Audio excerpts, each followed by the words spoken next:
খাদান সিনেমাটি মুক্তির পর থেকে সুপারস্টার দেবের ভক্তরা খাদান 2 এর জন্য অপেক্ষায় আছে। কেননা খাদান সিনেমার শেষে খাদান 2 আসবে বলে ঘোষণা দেওয়া হয়েছিল।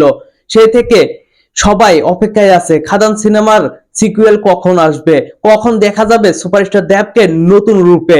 খাদান সিনেমার মতো আবারও মাস কমার্শিয়াল ছবিতে কখন দেখা যাবে সুপারস্টার দেবকে।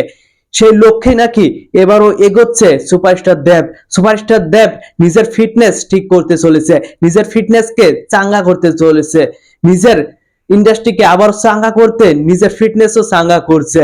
সে আবারও নাচতে চলেছে রাজা রাজা গানের মতো।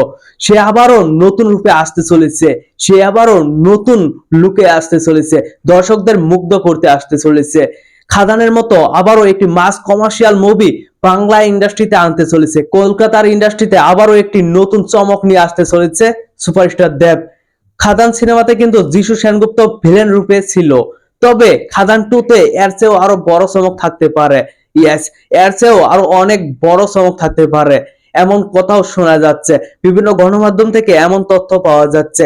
খাদান 2 সিনেমাটি কিন্তু মুক্তির জন্য প্ল্যান করা হচ্ছে 2026 বড়দিনে। এই লক্ষ্যেই তারা এগোচ্ছে।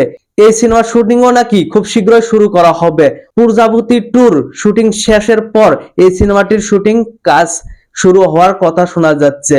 দেখা যাক শেষ পর্যন্ত কি হয়। তবে আমি কিন্তু এই সিনেমাটির জন্য অনেক বেশি এক্সাইটেড, কারণ সুপারস্টার দেব নতুন রূপে এসেছিল খাদান সিনেমায়। দেব ভক্তরা তাকে যেভাবে চেয়েছিল সেভাবে সে প্রেজেন্ট হয়েছিল খাদান সিনেমায়। এবার হয়তো খাদান 2 তেও সে নতুন ভাবে প্রেজেন্ট হবে, নতুন আরো অনেক বেশি চমক নিয়ে আসবে।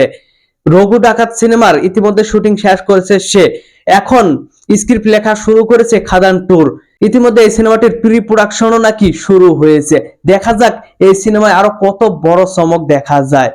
তো ভিউয়ার্স, এই পুরো আপডেট নিয়ে আপনাদের কোনো মতামত থাকলে অবশ্যই কমেন্ট বক্সে জানাবেন। আর ভিডিওটি ভালো লাগলে একটি লাইক দিয়ে বন্ধুদের মাঝে বেশি বেশি করে শেয়ার করুন। ধন্যবাদ পুরো ভিডিওটির সঙ্গে থাকার জন্য।